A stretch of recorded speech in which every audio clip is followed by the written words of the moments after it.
Assalamualaikum warahmatullahi wabarakatuh.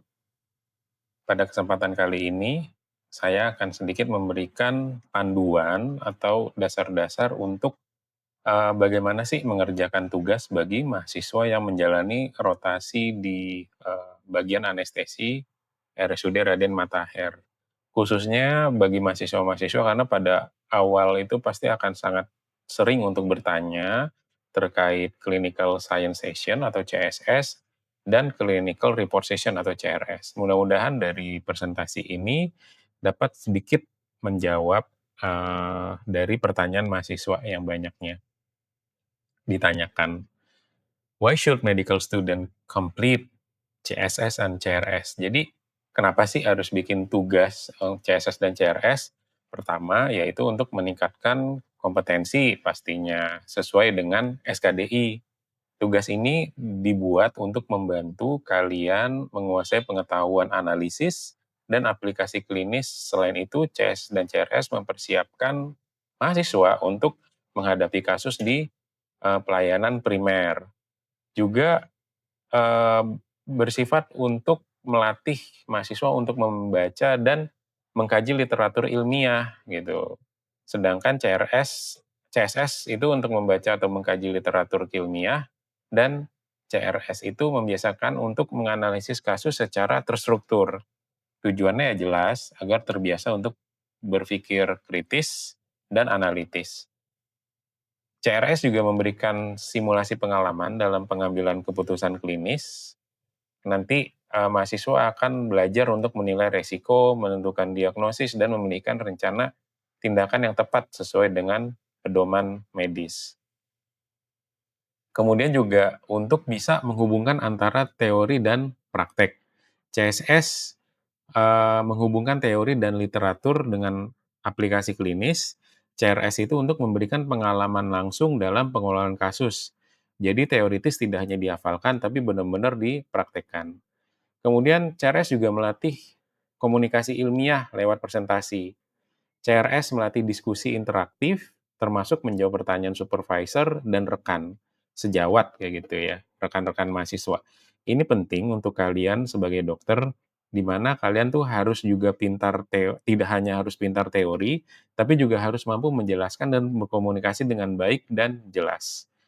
Kemudian juga masalah etika di mana CRS ini mahasiswa akan belajar untuk menjaga kerahasiaan pasien, dokumentasi medis, dan berkomunikasi secara empatik. Nilai etika dan profesionalisme ilmiah ini diharapkan akan membentuk kalian untuk menjadi dokter yang baik. Kemudian CRS dan CSS ini akan menjadi indikator kesiapan kalian untuk menghadapi dunia klinis. Jadi lihat ini sebagai suatu latihan nyata ya sebelum terbang ke dunia medis nantinya, jadi bukan sebagai beban tugas. Dan pastinya ini juga untuk melatih kalian untuk belajar mandiri. Dan karena ini memang salah satu tugas yang diwajibkan, pastinya tujuan dari pembuatan tugas ini adalah supaya lulus dari anestesi. Oke, tapi dalam pengerjaan tugas CSS dan CRS ini ada beberapa hal yang, eee, kadang-kadang tuh jadi jebakan ya di mahasiswa. Jadi, eee, salah kayak gitu ya, dan nanti target dan tujuan dari CSS ini malah tidak tercapai gitu. Oke, pertama adalah dari masalah topik kayak gitu ya. Topiknya itu biasanya tuh terlalu luas, kurang spesifik, dan kadang-kadang tuh tidak relevan dengan kompetensi yang harus dicapai oleh dokter umum. Nah, akibat ini adalah ketidaktahuan mahasiswa tentang batasan cakupan topik yang sesuai untuk level dokter umum, kayak gitu. Akhirnya apa nih? CSS menjadi tidak terfokus, pembelajaran meluas tanpa arah yang jelas, CRS menjadi tidak relevan dengan kasus klinis yang dihadapi. Panduan pemilihan topik ini harus jelas ya, topik itu spesifik dan sesuai dengan, eee, kompetensi dari SKDI. Dan dibutuhkan konsultasi awal dengan dosen atau pendidik klinis untuk memastikan topiknya itu sesuai. Tujuannya itu, kemudian juga masalah dari kesalahan lain adalah dari tujuannya ya, karena tidak dipahami. CSS itu seharusnya analisis literatur, bukan sekedar rangkuman. CRS itu seharusnya adalah analisa kasus, bukan hanya deskripsi tanpa solusi. Dan sering juga kadang-kadang mahasiswa itu jarang konsultasi dengan pendidik klinis, akibatnya tidak ada feedback, tidak ada diskusi, ataupun kalaupun ada diskusi itu menjadi tidak terarah dan hasil tugasnya itu kurang optimal. Maka saran saya cobalah untuk rutin berkomunikasi dengan pembimbing. Kemudian kesalahan lain adalah mengenai penyusunan laporan, tidak memahami format laporan, referensi literatur juga kadang-kadang tidak valid atau tidak yang baru. Nah, jadi solusinya apa? Gunakan aja template standar yang dari, kampus ya, kayak gitu. Kemudian masalah manajemen waktu, ini paling penting nih, kayak gitu. Banyak mahasiswa menunda hingga deadline, padahal tugas itu butuh untuk persiapan dan butuh untuk penyelesaian. Solusinya, tolong untuk, CSS itu, untuk bimbingan dengan saya itu, kita coba maju di minggu kedua dan di minggu ketiga itu untuk CRS. Kenapa? Karena CSS itu harusnya setiap mahasiswa itu ketika masuk dalam rotasi itu sudah tahu bahwa akan ada tugas CSS dan CRS. Hanya saja CSS itu kalau bisa dicari dulu topiknya sebelum masuk atau pas awal masuk, sehingga nanti begitu minggu pertama itu bisa langsung diajukan dan dapat dikerjakan, sehingga minggu kedua bisa maju. Tapi untuk CRS ini kan butuh waktu nih, butuh ketemu pasien, makanya dia minggu ketiga saja. Oke, untuk diskusi klinis, kadang-kadang ini juga suatu jebakan ya, kayak gitu, membuat mahasiswa, diskusi klinis itu yang penting maju gitu.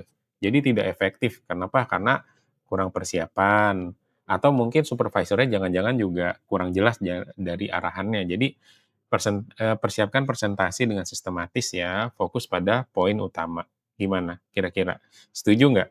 Pasti setuju lah ya. Oke, ini mungkin udah pada tahu ya CSS itu apa, CRS itu apa. Jadi pada intinya itu CSS adalah sesi diskusi ilmiah terkait ilmu klinis dengan literatur terbaru. Sedangkan CRS itu adalah laporan kasus yang mahasiswa temui dalam kesehariannya. Keduanya itu saling melengkapi, baik dari teori maupun praktek. Oke, untuk CSS, pemilihan topik ini harus dipilih sesuai SKDI yang relevan untuk dokter umum dan disetujui oleh pembimbing. Oke, topiknya itu kalau bisa itu, spesifik ya. Contoh, ketorolak dan tramadol dalam manajemen nyeri perioperasi untuk pasien dewasa. Fokusnya apa sih? Mekanisme kerja, indikasi, kontraindikasi, dan efek samping. Relevansinya apa untuk praktek dokter umum? Yaitu peran dokter umum dalam mengelola nyeri pasca operasi. Atau misalnya manajemen nyeri pasca operasi dengan anestesi regional pada operasi minor. Fokusnya itu peran dokter umum dalam evaluasi, praoperasi, dan rujukan. Kemudian, eee, ini ada anestesi regional dibandingkan dengan anestesi umum untuk tindakan bedah minor, kemudian tentang anestesi lokal, atau manajemen hipotensi selama anestesi umum pada operasi elektif. Jadi kadang-kadang itu kan ada operasi-operasi ya biasanya yang high risk ya, yang ada perdarahan, biasanya terjadi shock hipovolemik, cuma karena memang dia di dalam tindakan, kamar operasi dan memang diawasi oleh anestesi, biasanya itu hipotensinya itu tidak, terlalu, menjadi berlarut-larut ya, karena memang diatasi dengan cepat. Nah, mengatasi hipovolemik ini dapat menjadi suatu ilmu bagi dokter umum, gitu. Untuk CSS formatnya biasa secara umum ada pendahuluan, pembahasan, aplikasi klinis, dan kesimpulan. Panjang makalahnya itu kalau bisa 7 sampai 10 halaman saja, fontnya 11 versi 1,5. Untuk CSS itu nanti presentasinya 10 sampai 15 menit. Jadi nggak usah terlalu banyak, nggak usah terlalu lama, fokus pada penugasan konsep dan kemampuan untuk menjelaskan ringan tapi akurat. Ditutup dengan kesimpulan. Kalau bisa ada pantun lah ya, karena emang kita di Jambi. Untuk CRS, kasusnya harus berada dalam lingkup kompetensi dokter umum dan relevan dengan rotasi anestesi. Kasus, yang biasa diobservasi langsung ya, karena memang ini harus yang di-experience oleh mahasiswa, bukan kasus yang dialami oleh mahasiswa lain gitu. Nanti akan ketahuan kalau kalian mencontoh dari, mahasiswa lain ya. Ini contoh kasusnya apa sih? Pasien DM yang menjalani anestesi untuk bedah minor, pasien dengan penyakit ginjal kronis menjalani anestesi umum untuk operasi darurat, atau manajemen shock septic, atau manajemen shock hipovolemik, atau tentang ventilasi non-invasif pada pasien gagal nafas akut akibat COPD dengan eksaserbasi akut.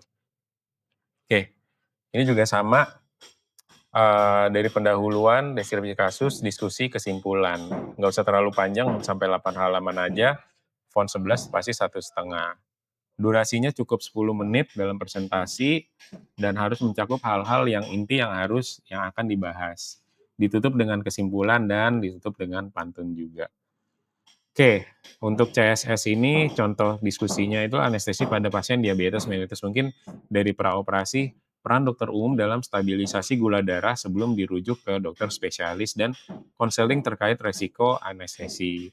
Untuk intraoperasi, kurang lebihnya tentang pemahaman dokter umum tentang resiko anestesi umum pada pasien diabetes. Ada hal khusus nggak sih pada pasien diabetes yang dilakukan tindakan operasi, dan post-operasinya kurang lebihnya mahasiswa memahami atau mengetahui dasar-dasar pemantauan gula darah dan resiko infeksi di fasilitas primer. Literaturnya didiskusikan dengan pedoman anestesi pada pasien diabetes di tingkat pelayanan primer. Rekomendasinya, kapan sih dokter umum harus merujuk pasien untuk evaluasi lebih lanjut? Nah, ini yang diharapkan ada pada saat CSS, poin-poin ini. Oke, jadi kalau menurut saya rotasi anestesi ini adalah perjalanan yang menantang tapi menyenangkan. Jadi yang paling menyenangkan itu adalah penuh dengan teknologi canggih ya, penuh tanggung jawab. Nah, jadi kurang lebihnya kira-kira kita yang nanya nih ke kalian. Kalian siap nggak masuk ke dunia anestesi, critical care, dan inovasi? Kayak gitu ya. Oke.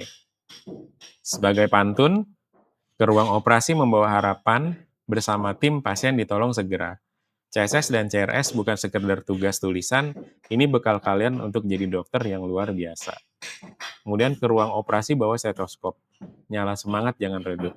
CSS dan CRS jangan cuma copy paste, belajar sungguh biar jadi dokter mantap. Oke, terima kasih. Dan ditutup dengan suatu kata-kata dari Sir William Osler, medicine is a science of uncertainty and art of probability. Terima kasih, semoga bermanfaat. Assalamualaikum warahmatullahi wabarakatuh.